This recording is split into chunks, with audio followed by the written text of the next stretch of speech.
You commented that the Viera is the headquarters of the local or regional council of the Federation here.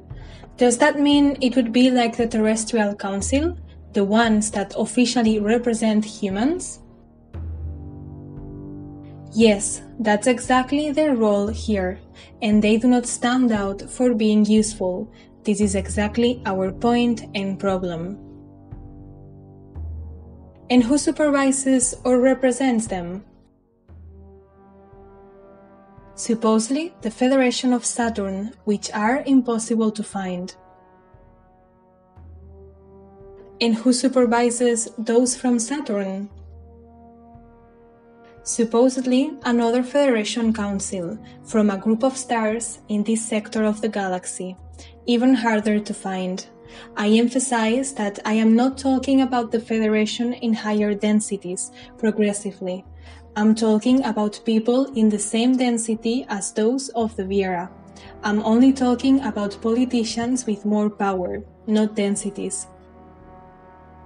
It is true that in higher densities there is also a federation that supervises downwards, but it is more difficult to access, because it is not in your reality or world. Obviously, they have mechanisms so that they cannot be reached directly. You don't know what constellation or solar system they are in? Yes, but it is impossible for me to share it at this time, not because of secrecy, but because of the impossibility of description. What happens is that the concept of constellations differs in space, being that only some, such as Taurus, Pleiades, Orion, among a few others, coincide with those known on Earth. This is because the constellations as you know them are viewed and assembled from Earth's point of view. The point of view here is more directly related to the star map sectors, but I have no common reference. Just viewed from the explainable perspective, it is the closest set of local stars to your Sun 13, which would include Alpha Centauri, Triple System, and a few others. I would need a navigation chart to be able to explain better.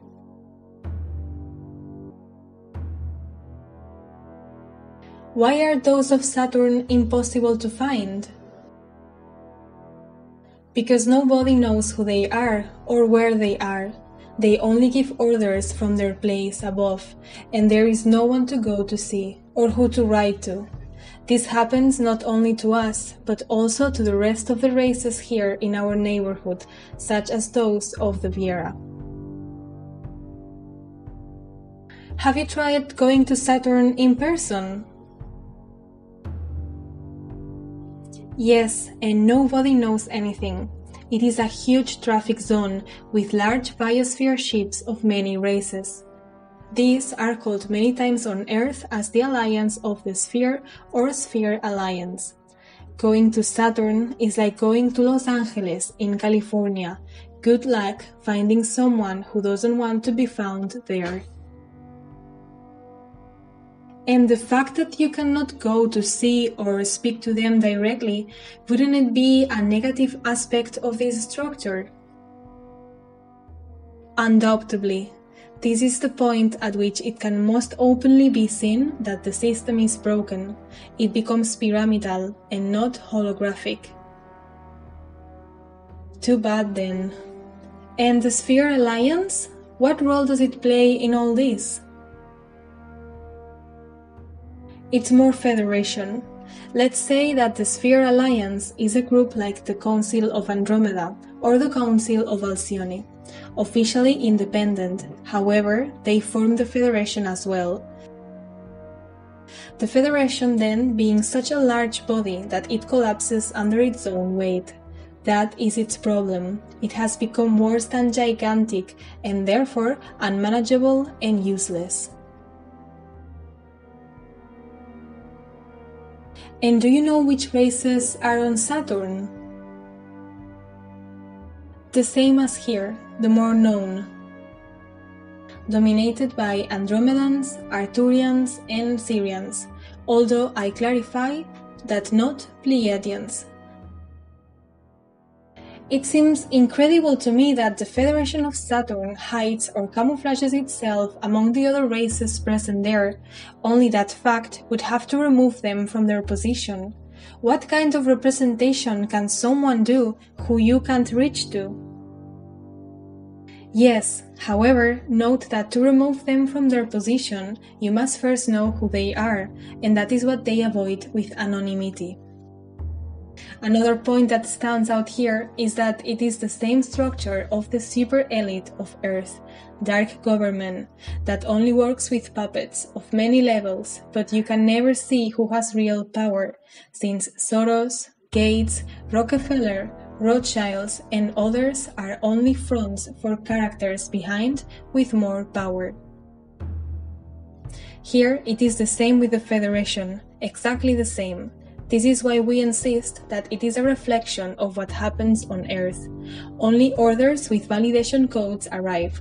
It does not say who, just something like, "The Honorable High Council of Saturn dictates that you must withdraw from the vicinity of Earth immediately. Alpha Whiskey Bravo Certification 92, 81, 67, 67, 51, 72. And that's it. There is no one to respond to whom to appeal anything. Wow, shocking. And what races make up the Alliance of the Sphere? Andromedans, Arcturians, Corellians, Devonians, and Avians. Sedet, Sereth, Aviar. Excuse me, Anéeka, are Avians like birds? Yes, basically the ones Corey Good is talking about. And what do the Andromedans or those of the Viera get from acting blind to this problem? Nothing. If you talk to them, since they are on the same level here, they will be very empathetic and concerned. They will also say that they don't see what else they can do. They accept that there is a problem, but do not know how to proceed. They do not claim to be blind to the problem. They claim to be tied with their hands. And also, speaking of them, what complicates everything more is that each and every race will have their ideas depending on their concepts and understanding as a race. The Andromedans being, for example, very dismayed by karma.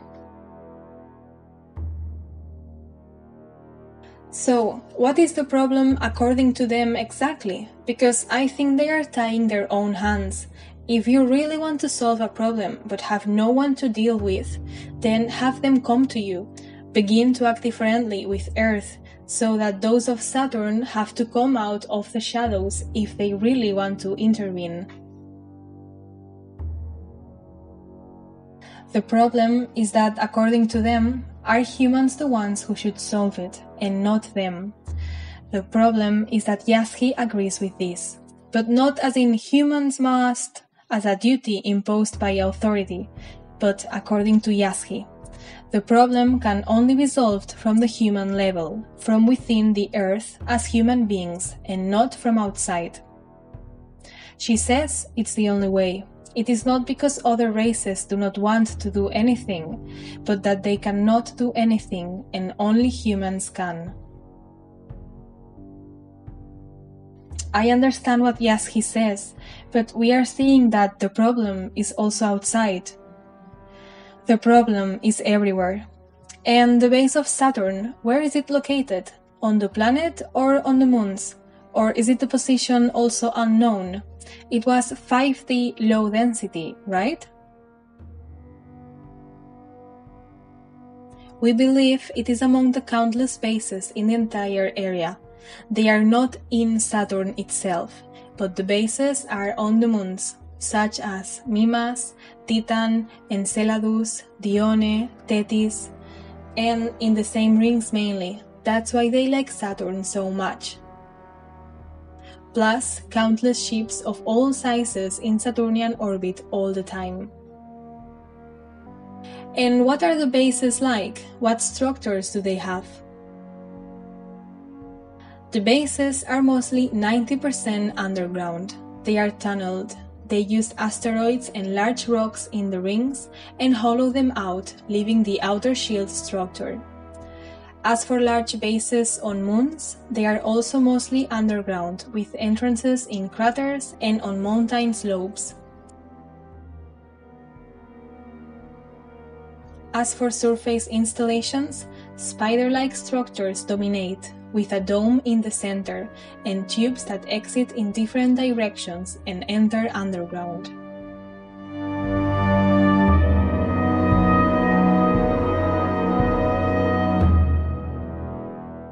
And on planet Saturn, they have nothing? Is there no one there? Saturn as a planet is too dense and at the same time gaseous, without a defined surface. So only animal beings adapted to extreme environments live there. For most races in the Federation, it is impractical to use Saturn itself. What makes Saturn so interesting are its rings. It is a mostly rock structure that can be used for multiple things, forming a very large wealth of places to establish bases in them, resource mining, minerals, and metals for industry. What kind of animals are there? Mostly animals that spend their entire lives floating, with the appearance of giant jellyfish. Also, parasites that live in the jellyfish, using them for support. There is no development of advanced civilization there. It is the animal kingdom. They are like balloon beings or dirigible beings. They look like this image, and they speak, although there are various sizes. I understand that they do measure up to the Heidenberg or the Goodyear blimp. Oh, how curious these animals, floating there. I imagine they are like fish in the water? It may be, yes. In other words, they float in the atmosphere of Saturn, in an habitable zone for them, where they cannot go higher because they would spread too much, or lower because the atmospheric pressure of Saturn would crush them. And what do they feed on? I understand that they feed off other beings in a floating ecosystem, smaller beings, such as krill for whales. There are clouds of living organisms in the atmosphere, and larger beings pass by. And the little ones that make up these clouds also make up other smaller ones. And there is no plant kingdom? There must be, always floating in different atmospheric strata. Although there is no surface, the pressure is so high that it exceeds a rock. But it does not come all at once, but gradually increasing the atmospheric pressure until it reaches solidity.